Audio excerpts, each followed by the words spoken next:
సంప్రదాయాన్ని అందరూ గౌరవించాల్సిందే. దాన్ని మనం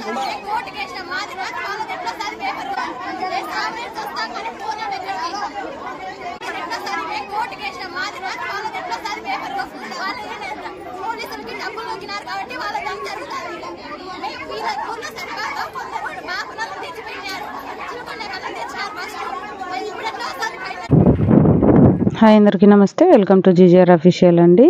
చాలా సంతోషంగా జరుగుతుందన్న పండగ ఇలా జరుగుతుందని అస్సలు ఊహించలేదు. ఎంతో ప్రశాంతంగా ఉండే ఊరు ఒక్కసారిగా ఇలా అతలాకుతలంగా మారిపోయింది. స్వామి విషయంలో వేరే ఊరికి మా ఊరికి పెద్ద గొడవలు జరిగాయండి.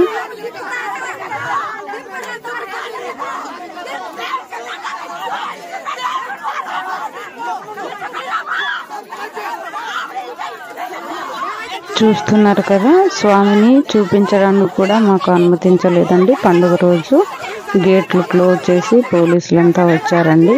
ఆర్డర్ వేరే ఊరికి పండుగ చేసుకోవడానికి వచ్చిందని చెప్పారు.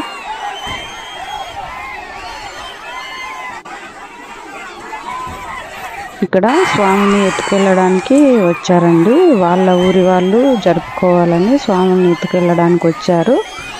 మా ఊరంతా ఒక్కటై పంపించడానికి ఒప్పుకోలేదండి. ఎప్పటి నుంచో మా ఊర్లోనే జరుగుతుంది. కోర్టులో కేసు కూడా జరుగుతుందండి. వేరే ఊరికి మా ఊరికి స్వామి ఎవరికి సొంతం అనేది. ఇప్పుడు పైనుంచి ఆర్డర్ వచ్చిందని చెప్పి పోలీసులంతా వచ్చి వాళ్ళకి ఎత్తించడానికి స్వామిని వాళ్ళకి ఇవ్వడానికి ప్రయత్నించారండి. చివరికి మా స్వాములని ఇక్కడే పెట్టుకొని వాళ్ళ ఊరికి సంబంధించిన స్వాములు ఇద్దరుంటే వాళ్ళని ఎత్తి పంపించారండి. మాకు ఊర్లో కూడా పండుగ జరుపుకోవడానికి స్వామిని ఊరేగించడానికి పర్మిషన్ ఇవ్వలేదండి. ఈ గొడవ అంతా జరిగిన తర్వాత పోలీసులంతా డిసైడ్ అయ్యి వాళ్ళ స్వాములని వాళ్ళకి ఎత్తించండి, మీ పండుగ మీరు ఊర్లో మాత్రమే జరుపుకోండి అని మాకు పర్మిషన్ ఇచ్చారండి. అప్పుడు మా ఊర్లో స్వామివారి ఊరేగింపు ఊర్లో మాత్రమే చేసుకున్నామండి. లేకపోతే ఆ దేవస్థానంలో కాటికోటేశ్వర స్వామి దేవస్థానంలో జరిగేదండి. ఊర్లో మాత్రమే ఊరేగింపు జరిగింది. ఇక్కడ చాలా రాద్ధాంతాలే జరిగాయండి. చాలా గొడవ తర్వాత పోలీసులు మాకు పర్మిషన్ ఇచ్చారండి ఊర్లో జరుపుకోవడానికి. చాలామంది సూసైడ్ అటెంప్ట్ కూడా చేశారండి.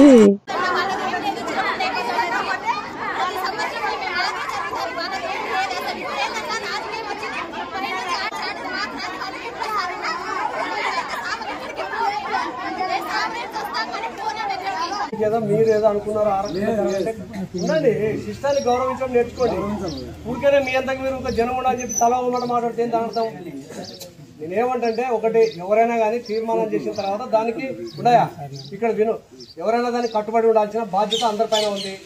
ఇవి ఉన్నటువంటి ఉండండి, ఎప్పటి నుంచి వచ్చినటువంటి వందల వేల సంవత్సరాల నుంచి వచ్చిన సంప్రదాయాన్ని అందరూ గౌరవించాల్సిందే. దాన్ని మనకు ఉన్నాయా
మన ఛానల్ మీకు నచ్చినట్లయితే దయచేసి లైక్ చేసి షేర్ చేసి సబ్స్క్రైబ్ చేసుకోండి. మీ ఫ్రెండ్స్ ఫ్యామిలీ మెంబర్కి షేర్ చేయండి, ఎంకరేజ్ చేయండి. ఆ రోజు పండుగ కోసం ఇలా రెడీ అయ్యానండి. Thank you for watching. Bye అందరికీ.